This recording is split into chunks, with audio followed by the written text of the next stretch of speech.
let's talk about the golf course. And Troy, if you could share my screen, that would be great. I will say, this is my website, rickredgood.com. The key stats and everything you see come from there. But I spent all day at Oak Hill today. I can just tell you what I saw out there. Sia, I don't necessarily need to dive into the data as much. Mhm. Let me start by saying it's a very fair golf course. Okay, it's very fair. If you hit a good shot, you're going to be rewarded. If you hit a bad shot, you're going to be punished for it. I think that's part one. It will be hard. Yes. It will be long. Yes. Playing out of any bunker is really going to stink. Mhm. Playing out of fairway bunkers, depending on where you're at in that fairway bunker, might be a half a shot penalty. Everybody's going to be playing out of the rough. The fairways are not necessarily wide enough. Some spots they're only 20 yards wide, and the rough 1 yard off the fairway is the same as 25 yards off the fairway. Wow. It is going to be a complete test. It's going to be very fair. I believe it's going to be pretty difficult. I'm excited about it. I wonder, because of what you said about the fairways and the rough in particular, and I think this is a kind of a consistent theme so far, but are we looking for, I mean, obviously having a fairway finder is great if you have the length as well, but are we kind of looking for guys that can bomb it? I mean, I hate to get into a lazy narrative, but it just sounds to me like that's a pretty good way to start, not to exclusively go there, but a pretty good way to start. Yeah, for sure. The lazy narrative would be to stop after saying that driving distance is going to matter, Yeah. because you are going to need to be very stout on your second shot. Your short, I mean, you're going to miss a lot of greens around here. You're going to miss a lot of fairways. You're going to miss a lot of greens. You're going to need to have a stout short game. You're going to need to make putts for par. Again, it's going to be a true test. It's just easy to say you're going to need distance, which you will, but we can't stop there. I watched a lot of guys hit out of the rough second shot wise, and it seemed very, very unpredictable.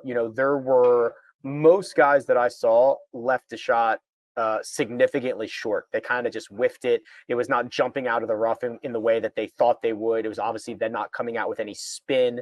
They were trying to bounce it up there, but it was usually coming up. I mean, it just seems very, very unpredictable. I found the rough for this Monday to not be particularly long yet, but it is thick and it is unpredictable. So the ability to judge that second shot is what I saw give the top players in the world fits all day long today.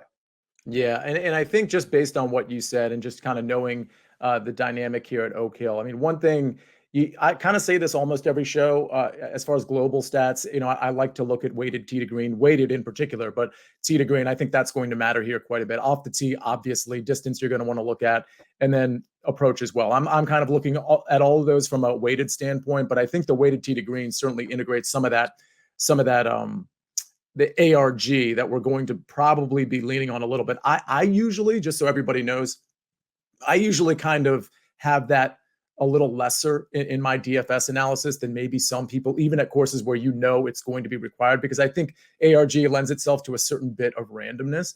But I'll say this, weighted tee to green is certainly going to factor that in. The other thing that I will say is that I will also look at, like, which I don't normally do, but I think this is a pretty good spot for it, looking at like past history in major championships. A lot of major championships, especially the US Open and the PGA Championship, they do, par is such a good score at times, and the ability to just like make par, the ability to have this well-rounded game, you start to see the same names pop up often. And I think this golf course is truly going to be a major championship test where you see guys like Xander always near the top of the leaderboard, whether he wins or not, right? These guys that are constantly up there, it's because they are so well-rounded. I think is important too, man, because I'll tell you what, major championships punish you for missing on the wrong side. And if you miss on the wrong side here, it's going to be big trouble. So just the ability to miss in the correct spots, to navigate, to manage the golf course, something that does end up being a trait at a lot of different majors, I actually think is pretty valuable this week. Yeah, that completely makes sense. 100%. I love it.